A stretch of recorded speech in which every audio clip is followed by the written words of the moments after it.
सतीश चंडीगढ़ से पूछ रहे हैं कि उनका यह प्रश्न लंबी अवधि के निवेश के लिए है। वो कह रहे हैं कि जानकार कहते हैं हमेशा ऊपर की चाल में ही शेयरों को खरीद करके औसत करें, एवरेज करें। अभी आपने थोड़ा इसका उल्टा भी कहा कि नहीं, चढ़ते भाव का पीछा नहीं करना चाहिए। फिर वो ये भी कहते हैं कि अच्छे शेयरों को गिरावट पर खरीदें।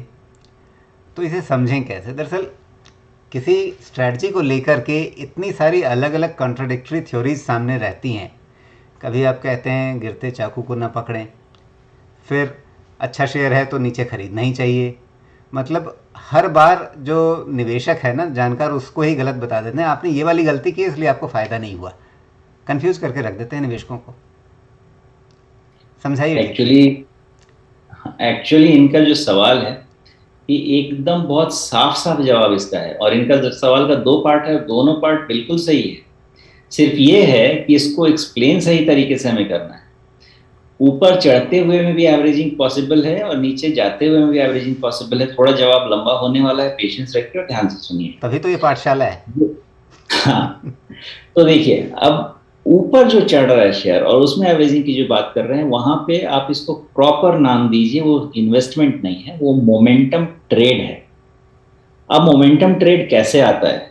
आप, अगर फिर से मैं इसको क्रूड एग्जांपल लेता हूं, कभी आप कोई भी ट्रेन भी आपने चलते हुए देखा हो ना, तो एक स्पीड गेन करने के बाद उसमें एक्सेलरेशन और आसानी से आ जाता है। 0 to 40, 40 से 80, 100 का एक्सेलरेशन बहुत आराम से आएगा। 100 से 140 का एक्सेलरेशन बहुत आराम से आएगा।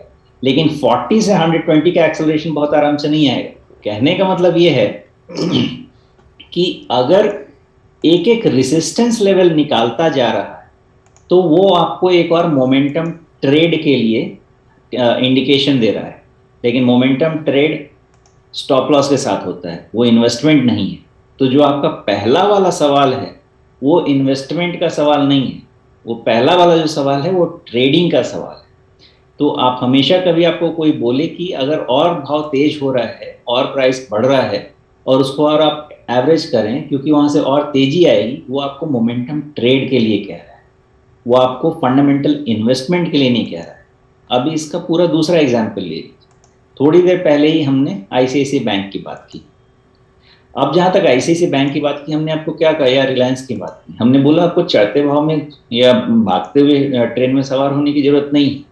यहाँ पे एग्जाम्पल बिल्कुल सिंपल है। यहाँ से 5 साल इकोनॉमी कैसी है, मार्केट कैसा है। अगर इकोनॉमी अच्छी है तो इकोनॉमी लिंक्ड स्टॉक्स, वहीं पे इन्वेस्टमेंट करेंगे, या जो अच्छे रहेंगे 5 साल में उसमें इन्वेस्टमेंट करेंगे।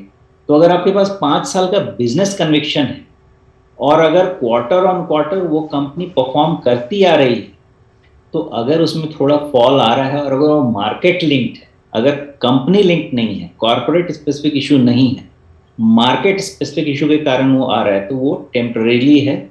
जब मार्केट करेक्शन ओवर होगा तो वो कंप्लीट हो जाएगा और फिर रिवर्सल जब होगा तो वहां पे आपको फायदा मिलेगा। और इसलिए कहा जाता है कि जब मार्केट में अच्छा 10%, 15%, 20% का बड़ा करेक्शन आए, तो जो अच्छे इन्वेस्टमेंट लिंक्ड शेयर्स, जो लार्ज कैप्स हैं या मिड कैप या स्मॉल कैप भी है, जिसमें आपके पास 5 साल का फंडामेंटल व्यू है, कैश फ्लो अच्छे हैं, डेट कम है, उनके पास ऑर्डर बुक अच्छा दिख रहा है, मैनेजमेंट की कमेंट्री ये कह रही है कि उनका प्लान्स है, एक्सपेंशन है, वॉल्यूम ग्रोथ है, ये सारी चीजें अगर हो रही हैं, ऐसा परफॉर्म किया है, तो अगर वो एक जनरल मार्केट के कारण पेन में है, उस पेन को लेने दीजिए और उस पेन को अपने बेनिफिट के लिए यूज कीजिए। एग्जाम्पल लीजिए रिलायंस का, एग्जाम्पल लीजिए आईसीआईसीआई बैंक।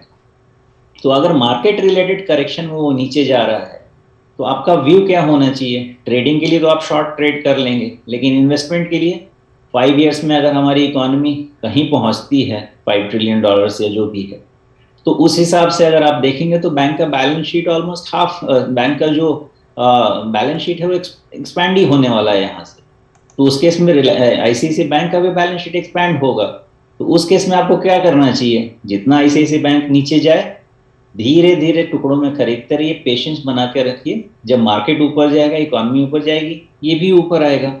तो जो आपको कहा जाता है कि प्राइस ऊपर जा रहे हैं उसमें एवरेज करो, वो इन्वेस्टमेंट नहीं है। वेरी क्लियरली वो मोमेंटम ट्रेड, हमने ट्रेड के काफी डेफिनेशन भी बताए थे आपको, जिसमें मोमेंटम बताया था, बॉटम फिशिंग बताया था। अलग अलग ट्रेड के नेचर होते हैं। तो ये मोमेंटम वाला ट्रेड है।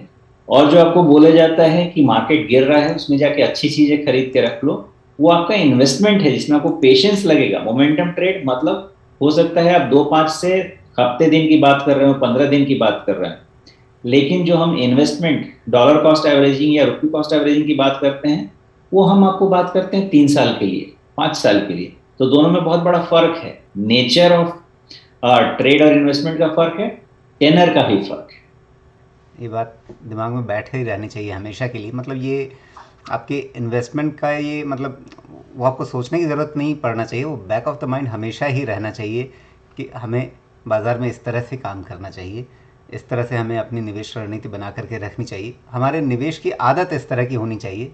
यदि इस तरह की सोच विकसित करनी है तो उसके लिए आप इस वाले हिस्से को बार बार सुनिए, उससे आपको शायद ये सारा कुछ जो कहा गया वो बेहतर तरीके से समझ में आएगा कि ऐसा क्यों कहा जा रहा है। एक डिस्क्लेमर या एक स्पष्टीकरण आपकी ओर से कि आप जो जवाब दे रहे हैं दर्शकों के सवालों का, उसे वे किस रूप में लें। जी बिल्कुल। तो मैं जितने भी स्टॉक्स के सजेशंस आपको दूंगा, जो उस पर आपके क्वेरीज हैं उस पर, वो मेरे व्यू हैं, गाइडेंस हैं, वो मेरे रिकमेंडेशन नहीं है। आप अपनी जो भी पोजीशन बनाएं अपने एडवाइज़र या अपने एनालिस्ट से बात करके, या अपना थोड़ा और उसमें दिमाग लगा के उसके बाद अपनी पोजीशन लें। मेरे जो भी व्यूज़ होंगे ये सिर्फ आपके लिए गाइडेंस होंगे, रिकमेंडेशंस नहीं।